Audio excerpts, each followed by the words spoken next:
aqui da Bridge, e a gente está especialmente orgulhoso, eu e Zeca, nós estamos especialmente orgulhosos de ter cada um de vocês aqui com a gente no primeiro evento da Bridge.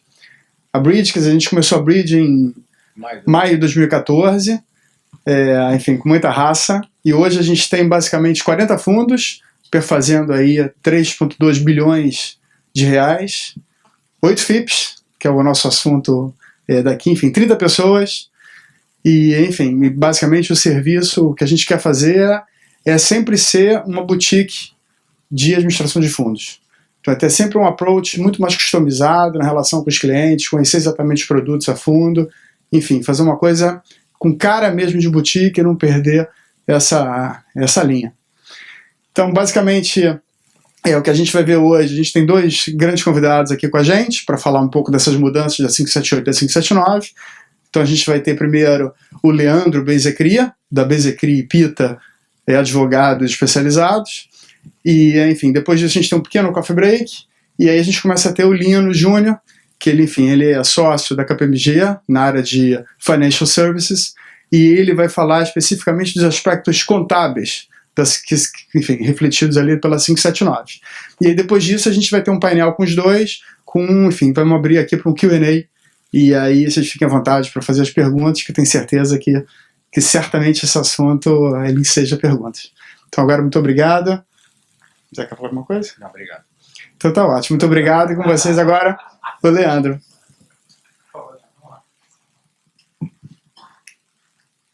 Obrigado, Alberto.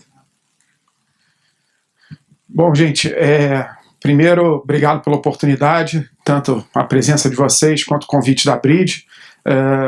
A Bridge é uma casa nova, mas a turma que está lá, a gente já se conhece há muito tempo e certamente ali tem profissionais que foram de extrema importância para esse mercado de fundos chegar onde chegou hoje, e muitos debates, muitas inovações, e é um pouco o que eu quero tentar trazer aqui hoje para vocês. Na verdade, tem 2 anos mais ou menos que a gente montou a Benzecria Pita Advocacia Especializada para atender as assets mais especificamente, porque a quantidade de normas, demandas e tal, certamente exige um nível de especialização. Então, nesse sentido, eu montei a apresentação, não só no sentido de chamar a atenção de que essa norma ela é resultado de uma audiência pública que, para quem não teve a oportunidade de ler o relatório final, eu recomendo bastante, porque é muito interessante esse processo de construção da norma pela CVM, e aí muitas vezes as respostas que a gente precisa, um debate, um esclarecimento, ele pode não estar só no texto da norma, mas nesse contexto da discussão de como é que a norma está sendo criada. Por isso eu deixei o número aí. O que a 578 traz de interessante é que ela também consolida várias instruções da CVM que tinham fundos de investimento de participações ou muito similares aos de participações, como os de empresa emergente, esse mais antigo do que o fundo de investimento em participação, e que tinha uma série de limitações, entraves e tal, que já não funcionavam muito bem e faziam com que o mercado montasse, mesmo com foco no seed capital, fundos de investimento em participação. A CVM teve uma boa leitura disso, consolidou todas essas modalidades numa única norma e passou a categorização dos fundos de investimento em participações. Então, agora a gente tem os fundos de investimento em participações, algo muito similar com o que acontece na 555, que tem lá a renda fixa, multimercado, ações, cambial. Agora a gente aqui também tem categorias que a gente vai olhar mais à frente quais são, e vai passar um pouquinho pelas principais características. Além disso, eu trouxe as inovações da norma, mas também quis dar uma separada. O que são realmente inovações e o que são entendimentos que já vinham sendo aplicados, já foram se consolidando ao longo do tempo no mercado e que agora eles estão refletidos expressamente na norma. Por que essa separação? Eu acho que é de suma importância a gente refletir que o fundo de investimento e esse mercado, ele é um mercado muito pouco previsto em leis. A liberdade que a lei dá tanto para o regulador quanto para o mercado, ela é muito grande. O regulador está sempre preocupado, obviamente, com requisitos de segurança, eficiência e controles, mas, de certa forma, a gente não pode esquecer que nós somos os entes privados e que a gente tem direito de fazer tudo aquilo que a norma não nos proíbe. E aí, muitas vezes, algo que anos depois aparece na norma, ele nada mais é do que a consolidação de um entendimento que o mercado já praticava e que, de alguma forma, agora foi consolidado, regulado, e isso é super positivo, porque se a gente não tiver esse processo de transformação contínua do mercado, muito provavelmente a indústria de fundos vai ficar ao lado do desenvolvimento e tudo mais, porque faz parte, a gente precisa sempre estar inovando e buscando novas estruturas mais eficientes. Então fiz questão de fazer essa separação, porque alguns dos pontos que eu vou mapear e discutir um pouco com vocês como sendo inovações, na verdade, é consolidação de entendimentos ou já praticados e agora aperfeiçoados. E depois a gente vai partir um pouquinho para o debate das inovações em si. Acho que a norma é de agosto, então de agosto para cá muitos de vocês já devem ter lido artigos, resenhas, o próprio texto da norma, ou visto alguns eventos que já houve em São Paulo. Acho que no Rio a gente tá com o primeiro evento hoje, e acho que esse é também um dos motivos de casa cheia, o que é bem bacana, porque mostra que o mercado ainda existe e pulsa aqui no Rio de Janeiro, e a gente tem que sempre estar fazendo mais coisa aqui, mas ao longo, além da exposição do que são as características da norma, o que são os novos conceitos, eu gosto sempre de tentar fazer algumas provocações. Então eu intercalei a apresentação com alguns questionamentos, porque eu acho que é importante a gente também pensar juntos o que essa norma pode trazer de debate, como é que a gente vai resolvê-los, e claro, a gente não vai esgotar o assunto em uma hora, mas como a gente tem quase um ano aí para adaptação, algumas providências já têm que ser mais imediatas, eu acho que esse é um fórum super adequado, com um público qualificado, para a gente já iniciar esses debates. E, por fim, eu queria também provocar um pouco vocês no sentido da gente pensar o que vai ser do mercado pós-578, né? E aí eu trouxe uma temática que eu acho que também é chave e que precisa ser abordada para a gente poder destravar, vamos dizer assim, o mercado e aumentar o volume de ofertas e de estruturações usando os fundos de investimento em participações, que, ao meu ver, tal como os outros fundos de investimento, ainda são a forma mais eficiente e segura de captação de investimento coletivo, poupança popular, apesar de o mercado hoje em dia estar tentando criar outros mecanismos, e a gente vai discutir um pouco por quê. Na questão da categorização, basicamente, nós temos agora o FIP Capital Semente, o FIP de empresas emergentes. O Capital Semente ele visa atender muito aquelas empresas nascentes, startups, o que o mercado chama de seed capital, né? E com isso traz alguns descontos regulatórios que a gente também vai passar. O de empresas emergentes ele está muito similar aos limites que a gente tinha antes na 209 e também conta com alguns descontos, mas em menor quantidade.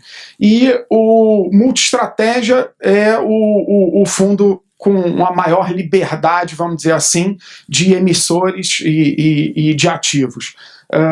Também está consolidado na 578 o fundo voltado à produção econômica intensiva em pesquisa e desenvolvimento e inovação e o FIP de infraestrutura.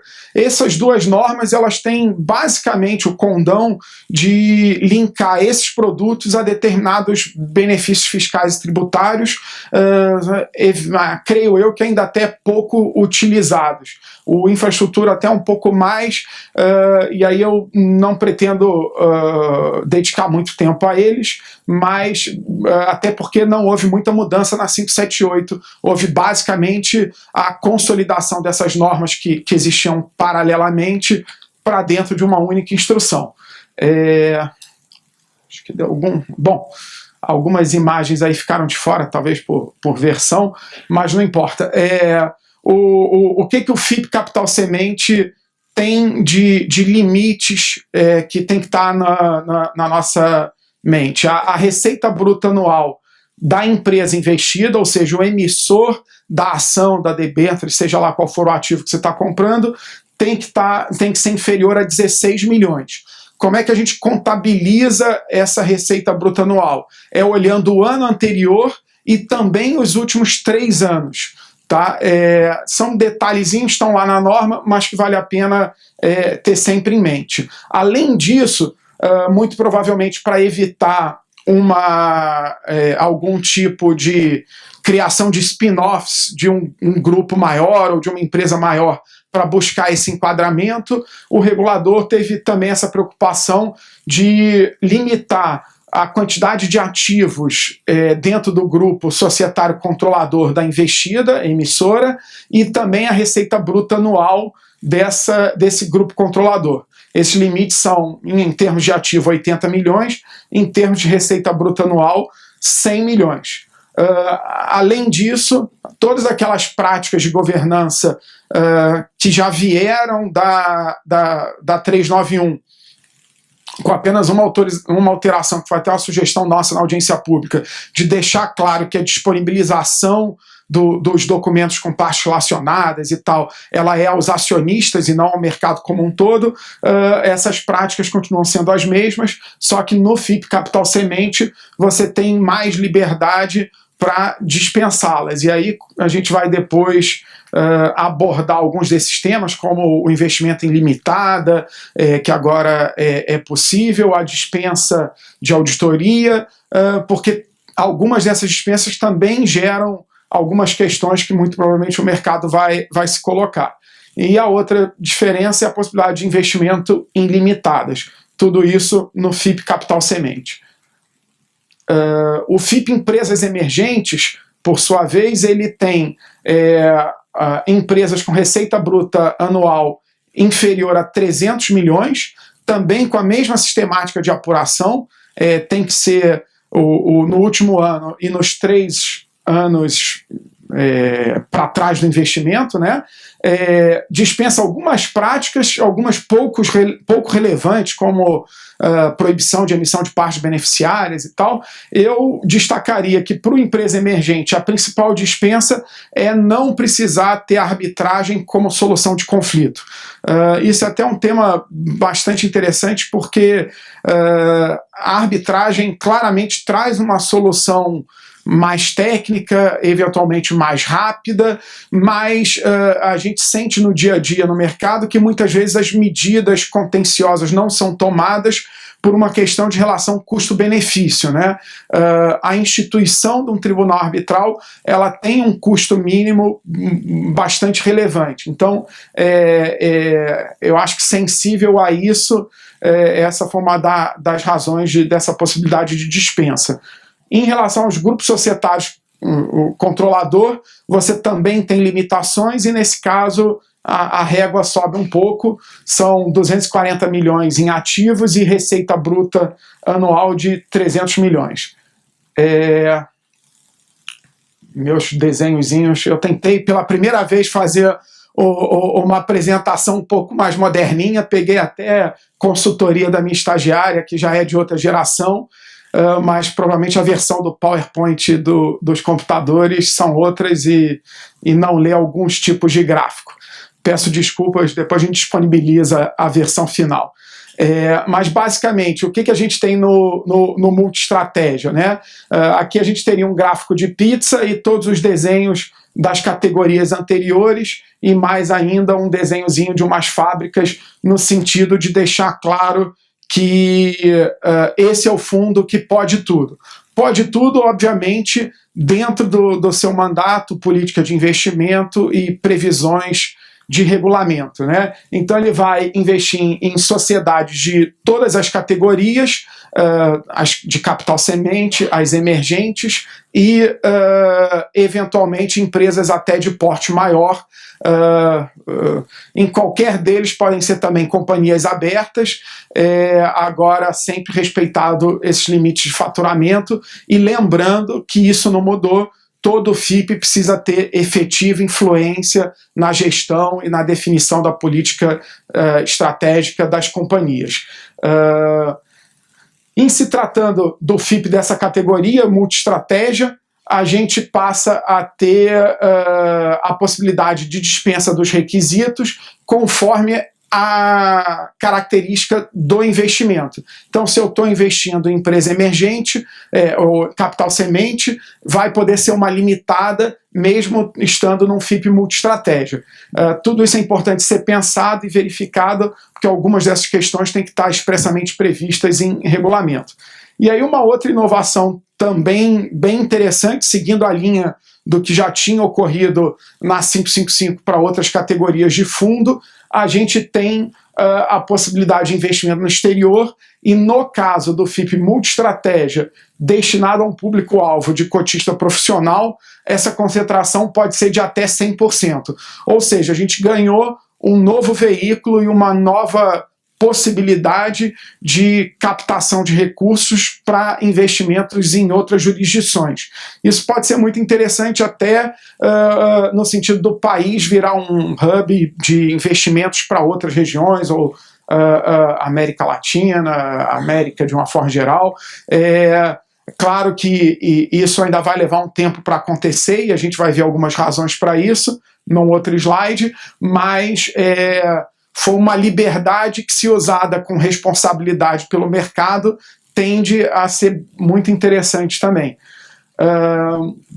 Dentro da linha do que eu tinha falado de início, né, eu listei aqui o que eu entendo como consolidação de entendimentos, ou seja, coisas que de uma forma ou de outra o mercado já praticava, mas agora a gente tem um norte e uma previsão legal nesse sentido.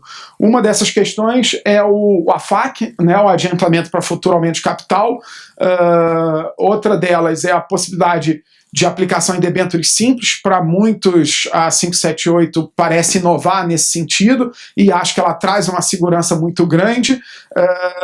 Hoje em dia, inclusive com o parâmetro dos 33%, mas o FIP lá atrás ele já tinha uma concentração 67 em renda variável, 33 em renda fixa, e num dado momento, por uma questão até de IOF e tal, a CVM foi pressionada a criar o limite 90-10, e já havia até uma posição da Procuradoria Especializada da CVM interpretando o artigo 2º da 391, que era favorável à possibilidade de debêntures simples. Então, agora isso gera muito mais conforto, e acho que a gente vai ter um arranque aí de operações mistas, né, de equity e débito, mas quem é macaco velho do mercado já deve ter visto alguns FIPs com debêntures simples na carteira. Concessão de garantias pelo FIP também era algo que já se conseguia praticar, mas tinha toda uma burocracia de pré-aprovação em assembleia, ter que consultar a CVM, esperar um retorno. Agora, tal como na 555, os parâmetros já estão previamente estabelecidos, você precisa ter previsão em regulamento, se precisar incluir em regulamento, todo mundo tem que concordar, e a cada operação você vai fazer uma aprovação com quórum qualificado em assembleia. Mas era algo que já era viável também, e agora se tornou mais simples. Aqui é mais uma provocação, né, porque no fundo a norma já falava em valoração dos investimentos a valor de mercado, a falta de liquidez dos ativos é que levava, só que ela dizia que a metodologia para essa valoração tinha que estar no regulamento, e os regulamentos seguiam muitos o custo histórico ou alguma outra métrica particular. E, bom, talvez o Lino tenha mais chance de falar disso que eu, o quanto o valor justo, é ou não solução, mas fato é que, em regra, você já devia ter em regulamento uma forma segura de precificação dos seus ativos e, mais do que isso, até tomar a responsabilidade por tomar algumas medidas, como impairment e tal, pela norma anterior. Então, a mim, às vezes, assusta um pouco quando a norma é alterada radicalmente e cria um novo procedimento que talvez envolva custos e tal, quando a gente não conseguiu nem aplicar a regra anterior de forma eficaz ainda, né? O impairment, por exemplo, eu fiquei me perguntando várias vezes, vários fundos ligados à indústria de óleo e gás e tal, se em nenhum momento as pessoas tinham que ter se perguntado se tinha que fazer alguma provisão ali ou não. Mas estou fugindo um pouco do meu tema e, mais uma vez, só provocando um pouquinho, porque com certeza eu não tenho essas respostas.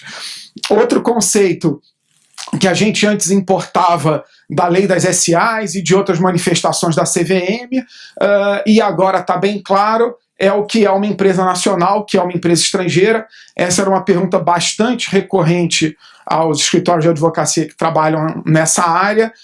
Posso aplicar numa empresa no Brasil, mas que é só holding de empresas lá fora? E a gente conservadoramente já usava o conceito de que a maior parte dos ativos teriam que estar aqui e que eventual investimento indireto lá fora teria que ser parte de uma expansão dos negócios, né? Claro, se você investiu num frigorífico e quer comprar uma unidade num outro país, você podia, mas você não podia montar uma empresa só para investir lá fora debaixo de um FIP. Agora você pode, desde que obedeça os limites para investimento no exterior e conheça bem essas caracterizações. Exclusão do direito de voto do cotista inadimplente. Agora ela está prevista na norma, mas isso já é praticado há muito tempo pelo mercado, não só a exclusão do direito político, mas as penalidades eventualmente existentes, como uma multa, uma correção, justamente para evitar que o cotista inadimplente se beneficie e crie algum tipo de prejuízo aos outros condôminos e ao fundo por não ter honrado o seu compromisso de aporte, né? E aqui tem até uma discussão jurídica muito interessante, que é o bônus de subscrição de fundo de investimento, se é ou não título executivo e tal, certamente penalidades previstas em regulamento ajudam a mitigar o risco e tornar mais efetivo a chamada de capital. A norma ela fala, além da exclusão do direito de voto como algo automático, que o regulamento pode prever outras penalidades. Mais uma vez, o que eu quero voltar, gente, o regulamento pode tudo, tá? Pode tudo que não contraria a lei e as normas. Então, se ele já previa penalidades porque o instituidor daquele fundo ou os cotistas em Assembleia Geral acharam por bem colocar penalidade, ótimo, fazia sentido. E isso virou uma prática tão comum de mercado que agora o normativo absorveu quase que como uma orientação para que todo mundo pense essa questão antes de desenvolver o seu regulamento. Agora, eu não preciso ter essa previsão na norma para que eu possa incluir um direito de preferência ou qualquer outra característica em meu regulamento. Claro que atendendo aos padrões da norma, uma razoabilidade e sem ferir o direito de qualquer das partes. Emissão e colocação sem oferta pública quanto destinada aos próprios cotistas. Isso é uma coisa que eu sempre defendi. Numa outra tela eu vou dar a justificativa simples, mas foi muito bom a gente passar a ter isso expressamente previsto na norma, porque gera um ambiente de segurança, dado que muitas vezes a pressão para emitir a nova cota e permitir a colocação do recurso, ela vinha muito do gestor, e o administrador fiduciário, distribuidor e tal, ficava numa zona de desconforto se ele podia ou não adotar esse procedimento. Agora, com a previsão na norma, ficou mais simples e a gente passa a não contar mais com esse problema. Essa daqui foi também uma briga que eu trouxe muito para o lado pessoal, porque eu gosto desse ativismo nas audiências públicas. Se eu não me engano, das 2 dezenas de comentários lá, o nosso escritório e mais uma entidade foram quem voltou a trazer esse assunto à baila, por entender que é importante para o mercado poder retomar a custos acessíveis, com cada um sabendo onde está o seu risco. E para mim essa discussão ela ainda precisa voltar a ser levada para o ambiente dos outros fundos de investimento, mas pautado principalmente na questão do FIP ser voltado para investidor qualificado e a capacidade do gestor diferenciado de entender os ativos que estão debaixo desse tipo de fundo e entender que, diferente, na opinião da CVM, de fundos de investimentos líquidos que têm parâmetros para fiscalização muito mais diretos, o FIP não deveria contar com essa solidariedade do administrador fiduciário em relação às funções do gestor. Eu acho que isso ajuda muito a gente entender que cada um tem seu quadrado e tem que executá-lo com responsabilidade. Existe ainda uma função de fiscalização muito forte hoje, tanto vindo da 558, que rege a administração de recursos de terceiro, quanto da 555, que às vezes é aplicada subsidiariamente, no sentido do administrador fiduciário ter responsabilidades para checar limites, enquadramentos. A CVM impõe, inclusive, que ele faça uma due diligence muito rigorosa no gestor e verifique se o gestor tem toda a competência e capacidade bruto, o que eu acho uma contradição enorme, porque se cabe à Assembleia Geral destituir e eleger gestor, como eu atribuo uma responsabilidade a um outro prestador de serviço de verificar requisitos mínimos? Se na prática não tiver os requisitos mínimos, o que eu faço? Conto para os cotistas, vocês escolheram mal? É complicado. Então, às vezes, no afã de fazer o bem para o mercado, se acaba criando complicadores, né? Porque a gente acaba tendo todo esse processo de due diligence, de verificação, de não sei o quê, mas a gente não sabe muito bem aonde quer chegar com isso, né? Claro, a gente quer mitigar riscos, porque ter um parceiro bom é interessante, mas no limite o administrador fiduciário não vai restar outra alternativa senão renunciar à sua função, porque não cabe a ele tirar um gestor ou colocar um gestor. Essa prerrogativa é dos cotistas em Assembleia Geral. Então, quer dizer, é sempre bom a gente estar se perguntando o que aquela norma objetiva e se ela vai ser eficiente, né? Bom, mas pelo menos aqui a gente não tem mais essa solidariedade. A AFAC. Para a realização do AFAC, agora se criou parâmetros bastante objetivos, que é o FIP já precisa ser sócio da sociedade antes do AFAC, a conversão em capital tem que ocorrer antes de um período de 12 meses e é vedado o arrependimento. Os 2 primeiros requisitos eles já eram bastante tradicionais em todo tipo de AFAC, pelas orientações contábeis e tudo mais, para não caracterizar mútuo, então acho que não tem grandes novidades aqui. A vedação de arrependimento também é uma boa para não criar, vamos dizer, ferramentas de desvirtuar a natureza da operação. Mas aqui eu começo a querer colocar algumas provocações, né, e trabalhar com alguns questionamentos. Inclusive aqui tinha um emoticon, né, que chama esse negócio, de uma carinha se perguntando. Eu acho que alguma das minhas sócias ficou com vergonha da minha apresentação e tirou as figuras antes de eu começar. Mas basicamente o que é interessante a gente pensar aqui em relação ao AFAC? Todo mundo deve estar pensando, não, que ótimo, agora eu posso fazer o AFAC. Como é que a gente fazia o AFAC antigamente? Exigia da companhia um recibo, olha, recebido do acionista XYZ, tantos reais, a título de adiantamento para futuro aumento de capital. Na medida, só voltando um pouco, que eu preciso ter a conversão antes de 12 meses, como é que eu exijo a companhia a converter aquele AFAC em capital se um aumento de capital é de competência da Assembleia Geral e eu dependo de todos os acionistas e muitas vezes até de uma maioria que não me compete porque eu sou minoritário. Então, já colocando essa questão e tentando responder, eu acho que existe um ponto de atenção aqui enorme para o mercado, que é buscar algum tipo de alinhamento prévio à efetiva necessidade do AFAC, de que todo AFAC que existir naquela companhia vai ser convertido em menos de 12 meses e não pode existir arrependimento. Se a gente não tomar esse cuidado, a gente vai chegar numa situação extrema em que o fundo adiantou o recurso, fez o AFAC e passou os 12 meses, ele não tem poder de forma autônoma exigir a conversão.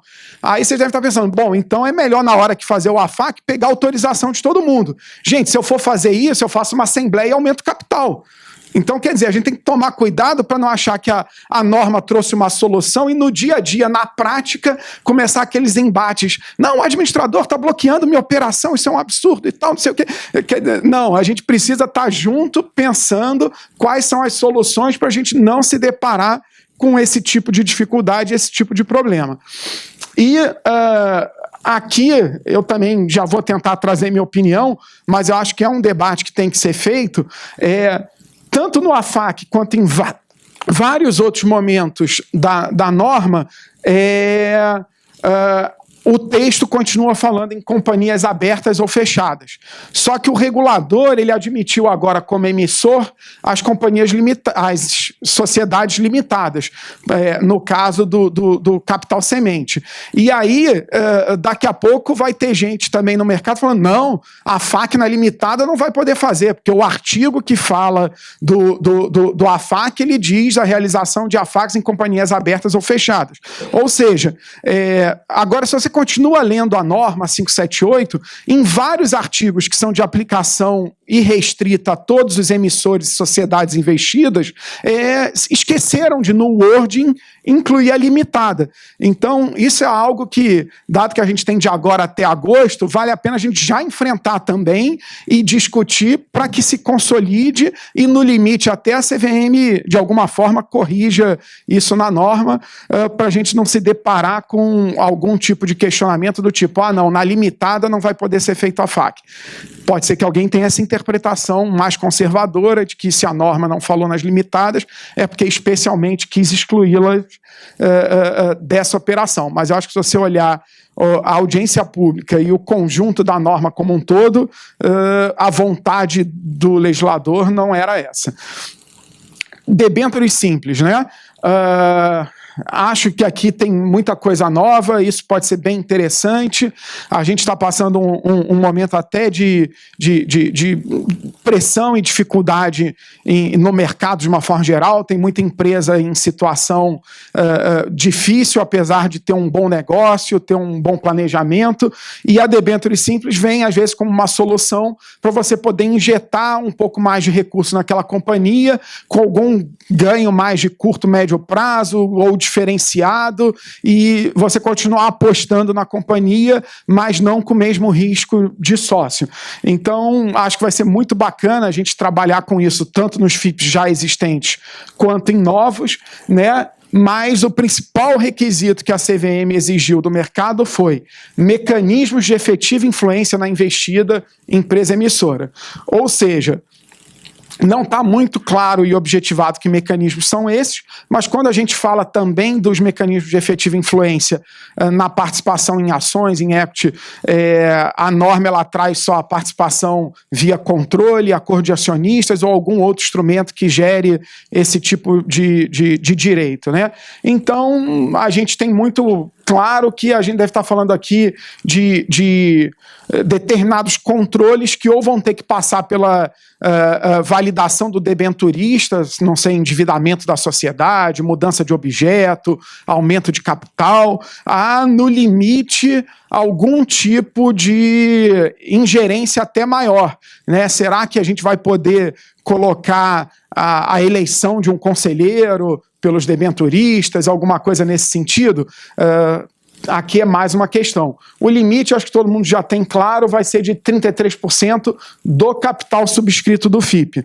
É interessante também se acostumar com o conceito de patrimônio líquido, capital subscrito como sendo a soma lá dos valores comprometidos nos boletins, e eu diria mais, a norma não fala, mas talvez a gente tenha que criar o conceito de capital investido, porque tem algumas coisas, como taxa de administração e tal, que se a gente ficar pelo patrimônio líquido com o valor justo dos ativos, ela dispararia. Se a gente ficar com subscrito, no momento do investimento, ele também pode ser injusto. Então, na minha cabeça, a gente vai ter que buscar em alguns produtos uma solução alternativa a essa forma de se referir ao capital que ainda está para entrar, que já entrou, foi investido, não sei. Vamos pensar para frente. Basicamente, o que eu tinha colocado aqui na debênture simples é uma decisão da CVM de 2012, num caso da PDG, tá?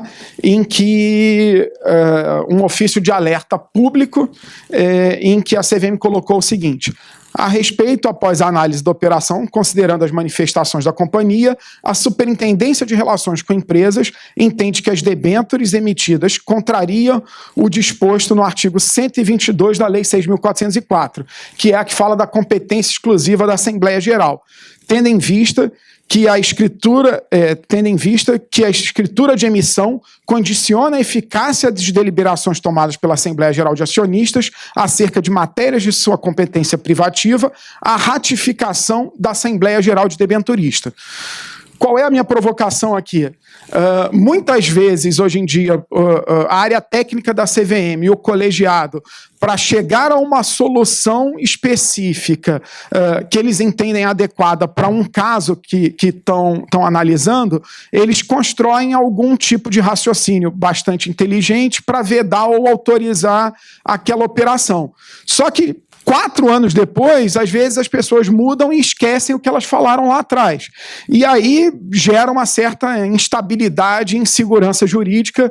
E uma das questões que eu faço é, agora não é mais uma opção, é uma obrigação que eu exerça efetiva influência na investida através da minha escritura de debênture.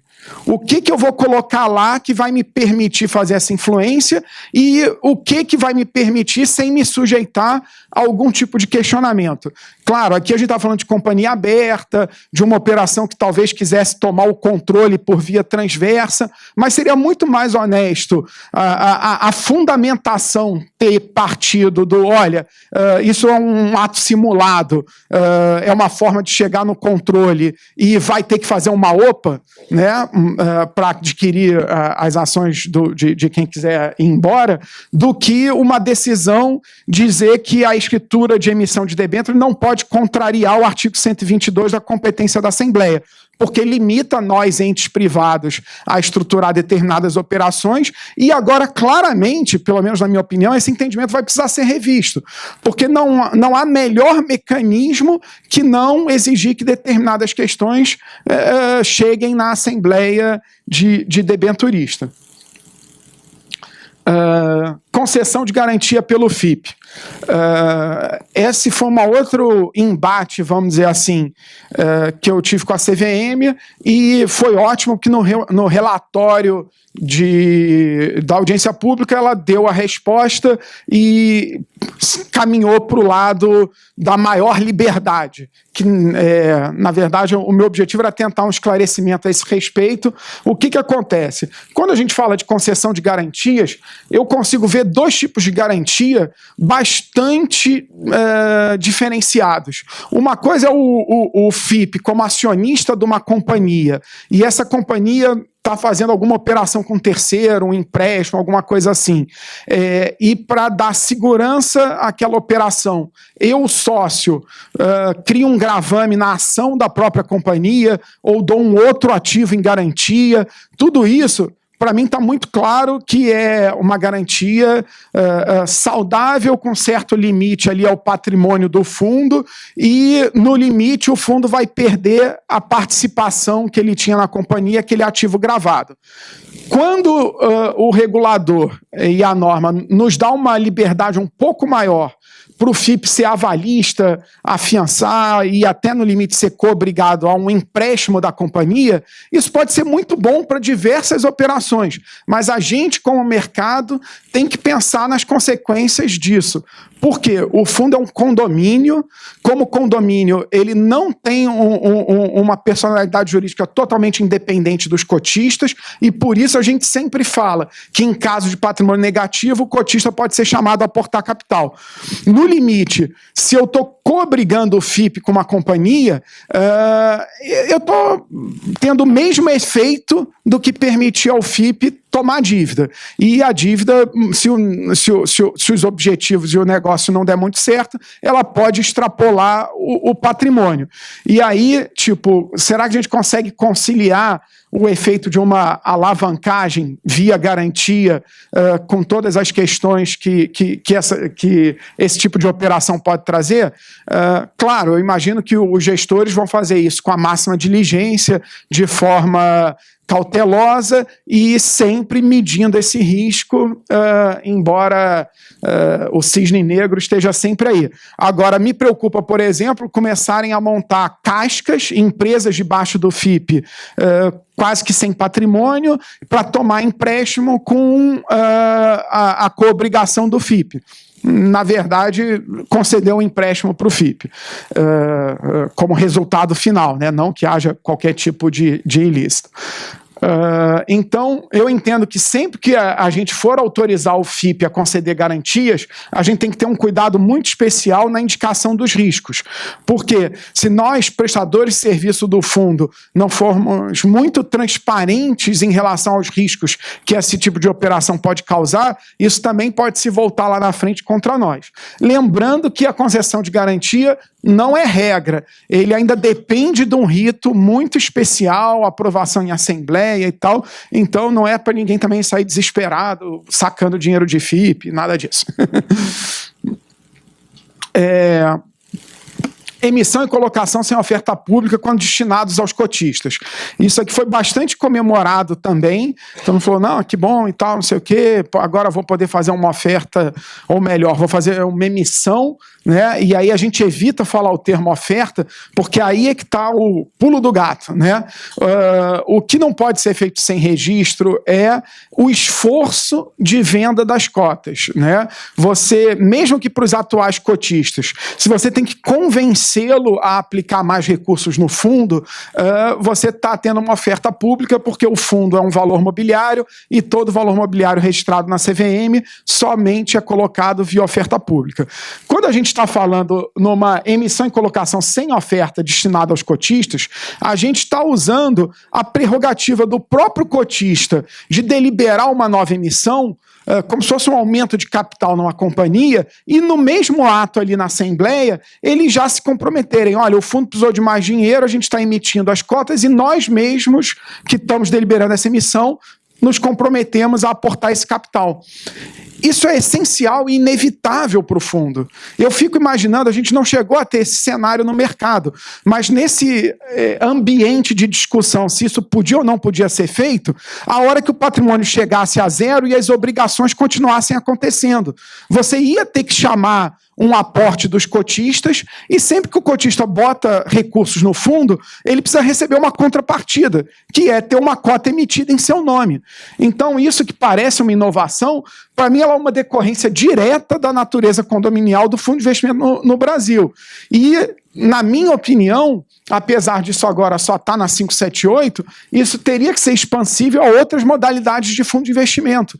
Imagina um multimercado alavancado que, por uma fatalidade, venha a ter o patrimônio virado e começar a ser negativo. Não tem outro jeito, senão emitir cota para o cotista entrar. Se ele for um fundo aberto, está dispensado de registro, mas se for um fundo fechado, eu não posso depender de um prestador de serviço para distribuir as cotas, nada disso. Aqui é praticamente um aumento de capital numa companhia se a gente fosse comparar. A gente vai ter um tempinho no final, claro que se alguém não concordar com alguma posição, a gente pode debater e eventualmente até ser convencido. Chegando na parte do que eu entendo como são efetivamente inovações, né? O investimento nas limitadas, que a gente falou, a possibilidade de investimento no exterior, que ela é de 20% em todos os fundos e 100% naquele voltado aos profissionais, a contemporização da influência no processo decisório após o desinvestimento parcial ou provisão para perda. Tem um outro slide para falar disso, mas isso também é uma inovação fantástica e muito positiva. A classe de cotas com distinção mais ampla de direitos. Antigamente você podia ter taxas diferentes, né? Mas você era bastante limitado.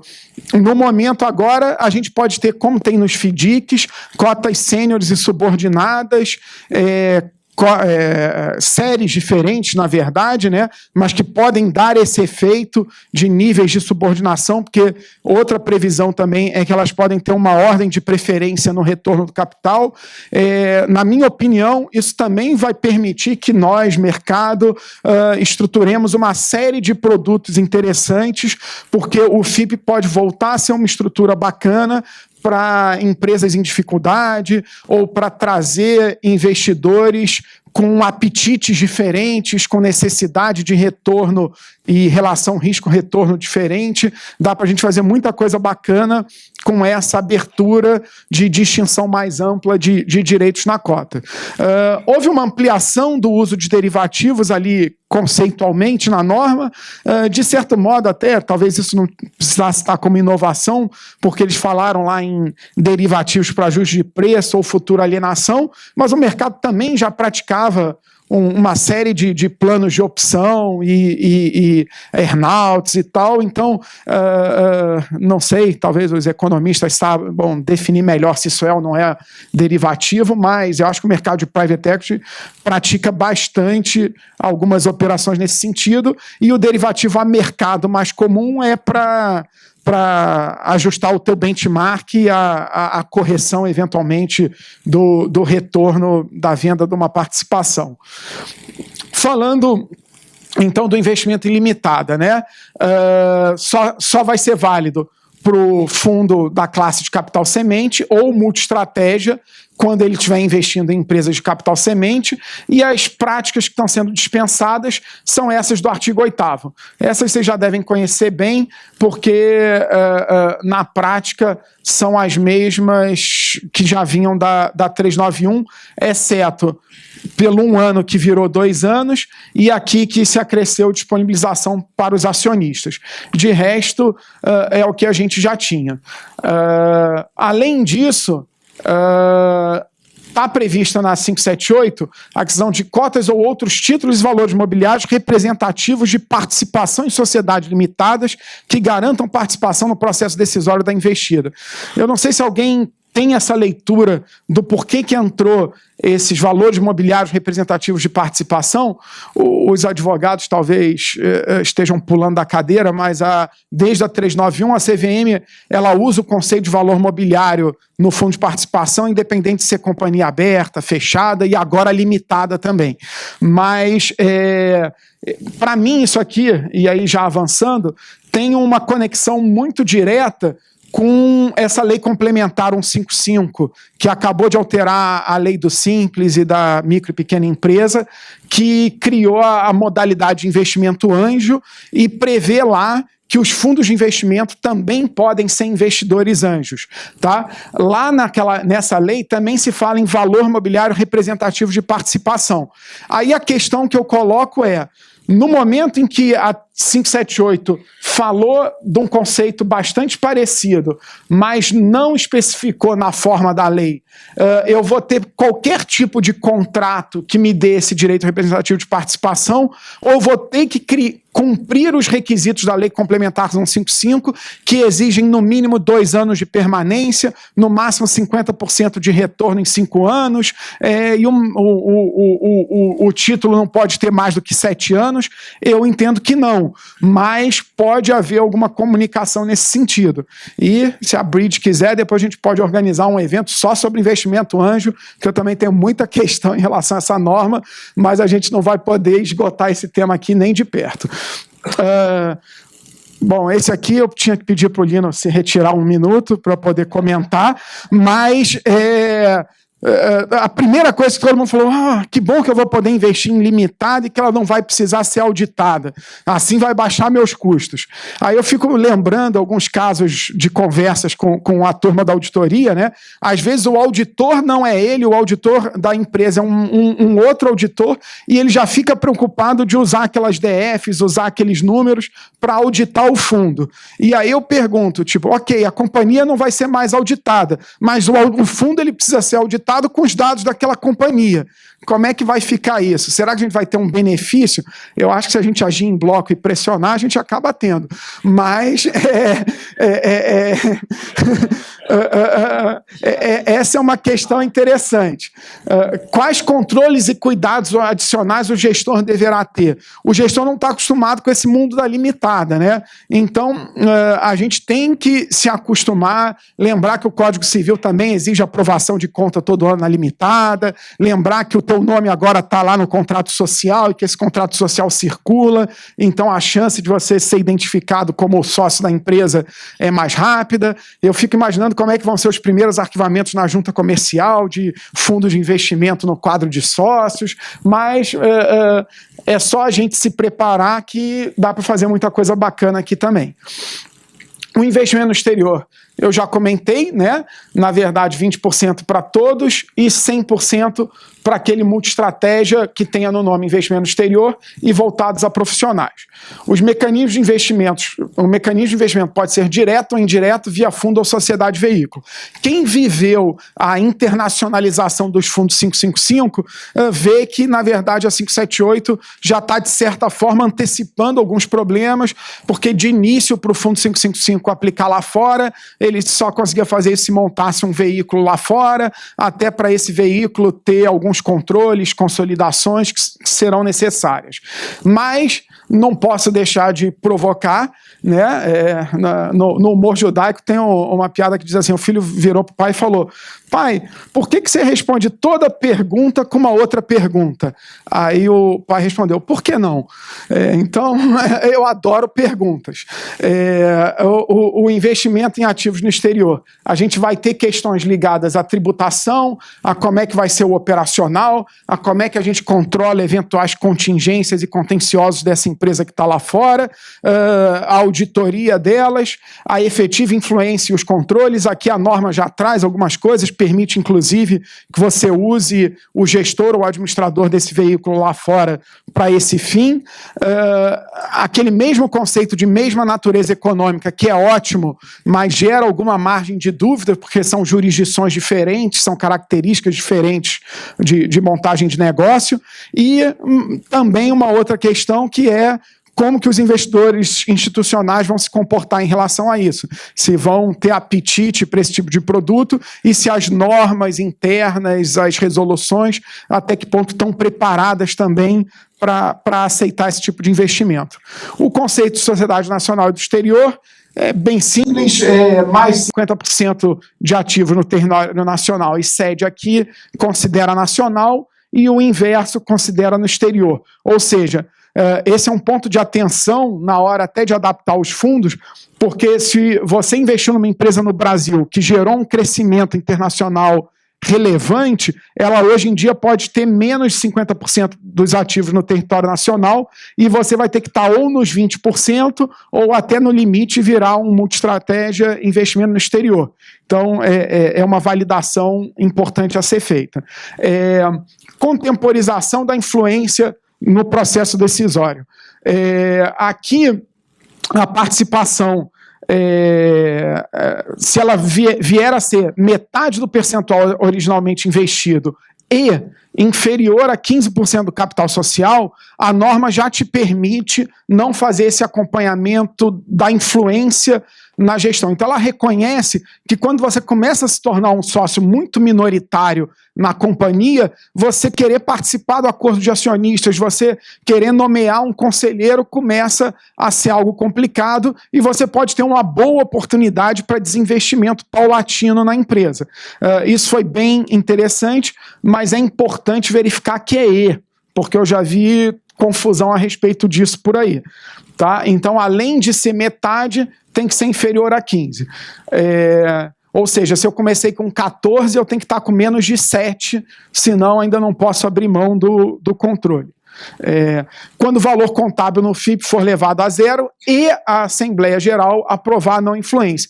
Ou seja, você praticamente fez um write-off daquela empresa, você já não quer mais perder tempo de acompanhamento e tal, você pede aprovação, às vezes até para mitigar risco também, não tem como manter um conselheiro lá, porque a empresa já começou a gerar risco para os administradores, esse também é um motivo de contemporização da efetiva influência. Aqui são inovações que eu vou passar um pouco mais rápido, mas agora o FIP pode aplicar em cotas de outros FIPs, né? A obtenção de empréstimo, especialmente na situação em que você tem um cotista inadimplente, isso foi bem interessante, porque houve alguns casos no mercado que a inadimplência de um cotista faria com que o fundo não conseguisse cumprir uma obrigação na investida e com multas pesadas e tal, e você precisa dar uma solução para isso. Agora você tem uma solução. Emissões pré-autorizadas em regulamento, é como se fosse uma espécie de capital autorizado, né? Eu acho que isso, na prática, vai ser usado em situações muito especiais, porque você tem sempre a discussão de a que preço essa cota vai ser emitida. E nada melhor do que chamar uma Assembleia Geral para definir esse valor, para você ter o conforto de que os cotistas passados estão confortáveis com a eventual diluição que eles vão sofrer nesse aumento de capital, vamos dizer assim. Dispensa de custodiante e controlador de passiva em determinadas situações especiais. Aqui é sempre bom você fazer essa análise no seu fundo, porque também pode estar aqui uma possibilidade de redução de custo relevante. Também foi importada da 555 para a norma do FIP a obrigação do esclarecimento de qual a taxa máxima de custódia. Só que eles trouxeram o texto exatamente igual da 555, que falava taxa máxima de custódia expressa em percentual. E aí a gente tem um problema, porque a gente sabe que na prática o mercado ele pratica um valor mínimo de taxa de custódia fixo em reais. E eu acho que para o FIP, que é para investidor qualificado e tal, a CVM podia ter exigido essa transparência da taxa de custódia, mas não ter amarrado no percentual fixo do patrimônio. Até porque o patrimônio do FIP com um ativo a valor justo pode disparar. Então aqui eu acho que é mais um ponto que o mercado devia brigar para não ter essa parte final. E o fim do fundo de investimento em cotas de fundo de investimento em participações. Já na audiência pública da 555, eu discuti se o fundo de investimento em cotas não devia desaparecer de todos os fundos. Porque hoje em dia, cota de fundo de investimento é um valor mobiliário como tantos outros. Então não faz sentido eu ter um fundo específico para investir nesse tipo de valor mobiliário. As dispensas que existem para o fundo de investimento em cotas deviam existir para todo fundo de qualquer categoria que queira investir em cotas de outros fundos de investimento dentro de determinados limites. Mas aqui é mais um registro, porque não acredito que se torne comum um FIP aplicando em outro FIP, a não ser que ele realmente objetive ser um FIC-FIP. Bom, acho que o tempo está estourando, mas se eu tiver mais 5, 7 minutos, eu acabo, porque a gente tem acho que 2 ou 3 slides. Esse, para mim, não é um slide sobre a norma, mas é um slide que também traz uma reflexão muito importante, que é o papel do gestor. Ficou consolidado agora na 578 a autonomia do gestor na representação das operações da carteira, ou seja, ele vai poder ir lá assinar os contratos, os acordos, comparecer à assembleia, tudo aquilo que faz bastante sentido, porque é ele que toma as decisões de investimento e desinvestimento, acordo, contrato de venda e tudo mais, mas também está sistematizado e os contratos de gestão precisam prever isso muito bem, o operacional, para que o administrador fiduciário receba toda a informação, verifique os limites, e eu imagino que o mercado continue praticando algum tipo de validação prévia, né, até em razão das responsabilidades que cabem ao administrador fiduciário. Mas pelo menos o operacional de assinatura e tal tende a simplificar bastante, e alguns administradores já usavam essa sistemática, mas agora ela está prevista na norma da melhor forma possível. Existe também agora um relatório periódico que você vai ter que falar das operações e dos resultados. Sugiro aqueles que são gestores, eu estou falando muito para os gestores porque eu acho que boa parte da plateia é composta por eles, mas sugiro vocês já se prepararem para entender quais os dados da companhia, qual a periodicidade e começar a minutar e modelar o que vai ser esse relatório. Lembrando que eventualmente vai ficar na mão de vocês também o valor justo, que se conecta bastante com isso aí. Reforço da responsabilidade pela efetiva influência nas investidas e boas práticas de governança. Vocês têm que se preparar para conseguir atingir isso, porque às vezes isso é feito de forma transversa e fraca, e se você perde isso, você vai ser responsabilizado ou está sujeito a ser responsabilizado. O apoio, né, em especial para contabilização, definição do valor justo, pode ser pelo gestor ou por um terceiro, você já tem que começar a discutir isso também, e o recebimento da taxa de performance atrelada à efetiva alienação dos ativos e devolução do principal. Essa já era a prática mais comum do mercado, mas alguns produtos muito específicos pagavam taxa de performance em outras bases. Esse foi um certo engessamento que veio da norma, e aqui a principal questão que eu coloco é a demissão sem justa causa, ou melhor, a substituição sem justa causa do gestor. Porque no momento que a CVM botou na norma que qualquer cobrança de performance só pode ocorrer depois da devolução do principal, aquela questão de pagar pro rata, avaliar os ativos e adiantar a performance quando um gestor está fazendo seu trabalho direito, mas é trocado ali no final, que muitas vezes a gente protege em regulamento, passa a ter uma zona nebulosa aí. Eu, particularmente, acho que a gente não vai poder chamar mais de taxa de performance, vai ter que chamar, sei lá, de indenização por destituição ou alguma coisa assim. Em resumo, não adianta engessar a norma, porque as pessoas de bem, com um mínimo de intelecto, arrumam alguma solução. E, por outro lado, as pessoas que querem usar o produto para fazer coisa errada também arrumam solução. Então, a norma tem que ser sempre o mais simples possível e objetiva. Processo de adaptação, pontos de atenção. O prazo, obviamente, e aí tem que tomar um cuidado que o prazo para contabilidade é diferente do prazo de adaptação da 578. A definição de categoria, e acho que aqui tem um ponto que talvez as pessoas também não estejam se apercebendo, é que todos os fundos vão mudar de nome. No momento que você tem que criar a categoria no nome, todos vamos passar pela burocracia de não só ter que atualizar o nome nos cadastros, Receita, CVM e tal, como eventualmente em todas as nossas participações societárias, comunicar essa mudança e tudo mais. Delimitação dos ativos potenciais e novos limites, parar para pensar tudo que a norma me permite agora, se eu quero ou não quero ter essa facilidade. Para daqui a 6 meses não ter um debate do tipo, eu escolhi uma companhia no exterior. Mas no seu processo de adaptação você não botou no regulamento que você... Não, mas a norma permite agora. Permite se você tivesse na adaptação pensado nisso. Então é melhor pensar com cuidado. A metodologia de cobrança de administração e performance, que também sofreu impactos, o uso dos descontos regulatórios, o fluxo de informação e operacional com os demais prestadores de serviço, delimitação de eventualmente novos riscos e... discutir sempre no multi-estratégia, porque há também um padrão no mercado nosso de, não, pega um modelo aí que eu posso tudo. Lembrem, gestores, da instrução 558. Você agora tem um formulário de referência lá que diz o que a tua equipe é capaz de fazer, quais os mercados que você acompanha. Você tem que ter processo de seleção, análise e decisão de investimento, você tem que ter manual de risco, tem que ter tudo isso. Se o teu regulamento disser que você pode um bando de coisa e você fica parado numa única companhia, será que em algum momento isso não pode se voltar contra você e falar, olha, eu dei um mandato enorme e você não usou, você ficou parado. Se o teu fundo é feito para um investimento, para 3, para um setor específico, faça um regulamento com mandato condizente com os teus objetivos e com o mercado que você vai acompanhar.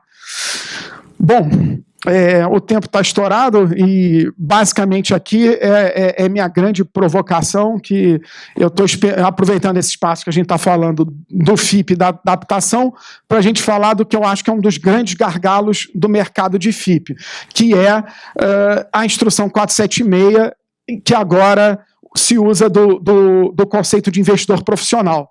Gente, 1% dos brasileiros tem renda acima de 17 mil reais. 0, nada mais de 10 milhões em ativos financeiros. A gente não pode ter uma regulação tão sofisticada para uma parcela tão pequena da população. Entendeu? O fundo de investimento, o investimento coletivo, nasceu no final da década de 50 e se aperfeiçoou até hoje com a norma de fundo. A gente tem auditoria, a gente tem custódia, a gente tem um gestor profissional. Se a população não puder poupar aqui, ela vai poupar aqui. Né? Ela vai poupar na LCI, ela vai poupar no contrato de investimento coletivo, no condo hotel, no investimento anjo, comprar uma franquia, uma sala comercial, a empresa de tecnologia do sobrinho ou a concessionária do tio, no limite um forex e uma pirâmide financeira. Ou seja, quando a gente exclui uma parcela da nossa população da oportunidade de poupar nesse tipo de produto e entender o que é seed capital, venture capital, private equity, a gente expulsa esse cara para investimentos que eventualmente têm maior risco. Claro que pode ter um condo hotel que funcione, mas eles não têm o arcabouço regulatório que o fundo de investimento tem. A gente não pode perder esse espaço. O fundo de investimento começou na década lá 58, 60, com umas propagandas interessantíssimas e tal, que a gente outro dia guardou, exatamente com esse objetivo, de levar a oportunidade de investimento a todos. E o que a gente vê hoje é uma massa de fundos exclusivos, de fundos restritos e tal. Por quê? Porque se o custo de estruturação é tão elevado e você tem pessoas com alta renda capazes de tomar esse investimento, obviamente você não vai estruturar uma 400. Você vai fazer uma 476 e 4, 5 pessoas vão tomar o fundo todo. Aí você cria uma seleção adversa e cruel das melhores oportunidades e contribui para a concentração de renda no país. Então a gente acha que mercado financeiro não pode fazer política, não pode fazer transformação social. Claro que pode, mas a gente precisa brigar para que as oportunidades cheguem para todo mundo. É isso. E do ponto de vista, esse é o último slide, do ponto de vista de saldo, eu acho que a norma foi muito positiva, embora eu tivesse um carinho muito especial pela 391, por ser uma norma simples, direta e que dava liberdade ao regulamento para definir as características do produto. Acho que 13 anos foi um tempo razoável, mas a gente tem que sempre pensar se faz sentido a norma estar o tempo inteiro sendo alterada e mais, diferente da 578, que ela é bem objetiva, a gente teve recentemente a 558 e a 555 com obrigações bastante subjetivas e com ar de melhores esforços, que eu quero ver agora o poder de fiscalização e enforcement, porque é aqui que realmente o mercado é moralizado e os bons produtos são selecionados. E aí, óbvio que eu termino para abrir para o próximo palestrante, com a questão da distinção de entidade de investimento e não entidade de investimento, onde se quer chegar, porque eu, particularmente, ainda não entendi muito bem. É isso. Obrigado.